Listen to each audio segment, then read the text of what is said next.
Hello, cuties. Welcome to yet another episode of Brown Girl Unscripted. It's your girl Rucha. I'm coming in from New York, and I hope you're having a sexy day. Today's video and today's episode, well, regardless, if you're watching on YouTube, then I guess it's a video for you. If you're watching on Spotify, listening to On The Go, then it's an episode. But today I want to talk about something that I think doesn't get talked about enough, and that is community, specifically having community of the same gender that is yours. I'm a woman, so for me, women's community is so important, and it's also why I built this entire channel and community, Brown Girl Unscripted.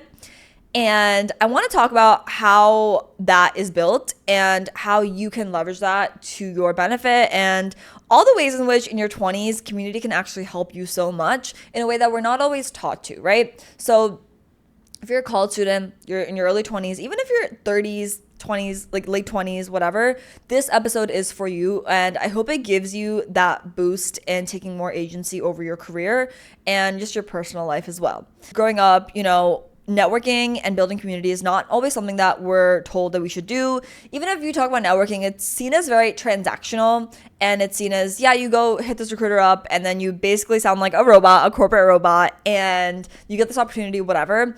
And I've noticed in my career so far, I've been a data scientist at the FCC. I've been in tech consulting, working on the product and data science side of things.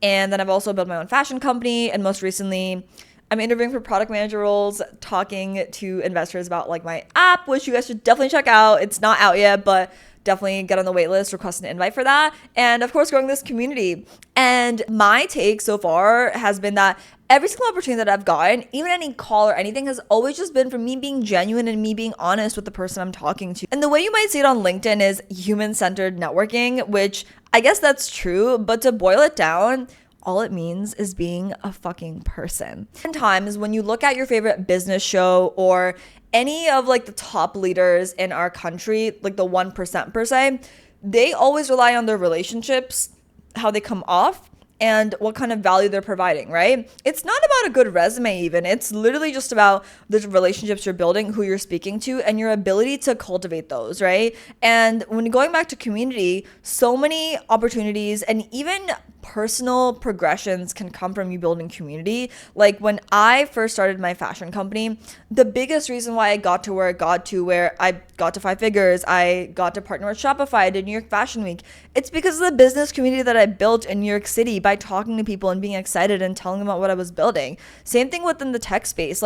Any sort of investor calls I've gotten, any partners I've gotten, any job interviews and jobs I've gotten have literally just been from me talking to people and being excited about the tech industry and the fact that I'm really into innovation, and building these relationships over time and even joining a club. One community I personally really like is Miss Empower. It's by a guest we actually had on Brown Girl Unscripted, Caitlin Kumi. At these events, you get exposed to a lot of support systems in a way that you might not always be exposed to, because when you're in corporate America, or even when you're navigating your business with other business associates, you are around people that might be looking at you as their competition. So they might not always be really supportive. But when you're in a community, they are there to support you, hype you up. And especially if you're a woman, oftentimes if you are talking to men about your career, and this is only including the type of men that are maybe more negative, but they do exist, and I've come across them in my own lifetime so far. But then the second that I go to my community, my women's community, or even the men allies that I have in my life, I've noticed that there's so much support and encouragement. And because of that, I feel like I can do anything. It's something that actually builds you up in your 20s, having a support system, especially if you're doing something really hard. And my favorite ways of doing that is literally being an obsessive LinkedIn user, Instagram, even a TikTok user. There's so many communities on all these different platforms, and you can get access to them. There's newsletters. I get so many different newsletters. I can put them in the description below to give you guys some access to them, but I get a lot of newsletters that give me job opportunities, connections to different VC funds or investors that might be interested in investing in my app. And I think these things have just helped me out, and I wouldn't have gotten that if I didn't join that community or I didn't talk to that person. Or I'll give you another example. I was literally about to stop filming this podcast just a week ago, and I was like, oh my god, I feel like it's not growing at the pace I want it to go. But I talked to my best friend who I met through an event in New York City, and she was like, oh my god, no, you need to continue. Like, what, like, why wouldn't you do that? You're gonna be so big, you need to keep doing this, and you need to also keep posting about tech. You need to keep growing your things and growing your skill sets. Like, I want you to win. And I think that we need people like that in our lives, and sometimes those people don't always come from our professional communities or the professional communities that we naturally go into. It comes from intentional communities that we're seeking out and people that are like-minded. And I think another reason why it's also really beneficial and how you can leverage this is when it comes to collaborations and partnerships. Like, I think collaborating with other business owners, or even having a job search session with someone you met at a community event for tech jobs, that's such a cool way to keep yourself motivated. Because when it's just you, like me, myself, and I, it's very easy to feel like you are going nowhere. You're in an echo chamber. Like, all your negative thoughts, your intrusive thoughts, you're speaking them again and again, and it's because there's nothing there to invalidate you. And I know we're right now in this culture of, well, I don't owe anyone anything, I need to take care of myself, self-development, whatever. But no, you need community. Like, you're literally a human being, and we need people to validate us, to support us, and to make us feel like we're not insane. And I think everyone needs that, regardless of what career you're in. That's a big reason why I've built this community, Brown Girl Unscripted, where if you haven't checked out already, I have free digital products on my page, and it's AI basics, ways you can leverage networking and stand out when you're reaching out to recruiters or investors, and just lots of other ways you can glow up in that space, because all this leads to better finances and a better mindset. And at the end of the day, any problem that women face always boils down to the level of confidence she has and the amount of money she has. We've gone over all the benefits of community and having community in your 20s and the ways that it can just be so beneficial.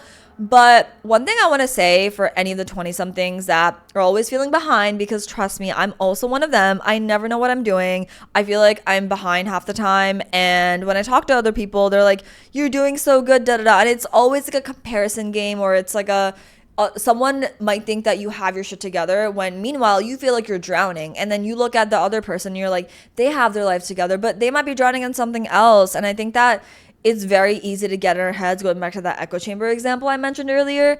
But opening dialogue for this and just being honest, right? Like, I'll give you an example. I talked to another best friend of mine. We were just talking about how when we look at one another, it feels like the other person has their shit together a little bit more than the other. And then when I'm opening up about it, I'm like, girl, I don't have my shit together at all. Like, I don't know what I'm doing half the time. It's one day at a time. It's just a leap of faith in anything. And this is inclusive for any career path. And she felt the same way. And then we were just like, oh my God, it's really crazy how when you're in this phase of life, if you don't talk to other people and you're not honest about what you're going through and even what you want out of your career, you're going to be stuck in the echo chamber and you're going to be isolated. And isolation is not good for you, because it's not going to take you to any other greater length that you want to go to. And especially as a woman, which I'll say again and again, it's just so important.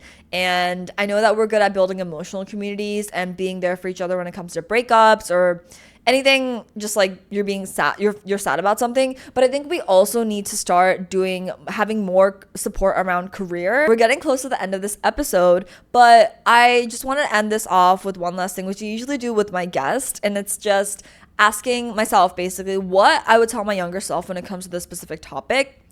So I would tell my younger self that I think that you need to just be more honest about how you're feeling and what you're going through and what's going on. And when you're talking to people, just be yourself. I feel like I gaslit myself out of being myself for so many years. And because of that, I had low self-esteem. And one thing I want you to do this week is go to a community event, whether it's a Pilates class, whether it's something in your industry. Go to an event like that, talk to a new person, introduce yourself. Know that you guys are both just people. She's probably just as nervous to talk to you in the same way that you are to talk to her. If someone doesn't like you, that's okay. Talk to people, talk about your careers, talk about what you want, and please open up these conversations more and more, because you have a lot more agency than you think, especially with community. Okay, that's the end. I love you. Make sure you let me know in the comments what you liked, what you didn't like, and let me know what community event that you're going to go to this week and how you liked it. I love you, and I will see you in the next episode. Bye.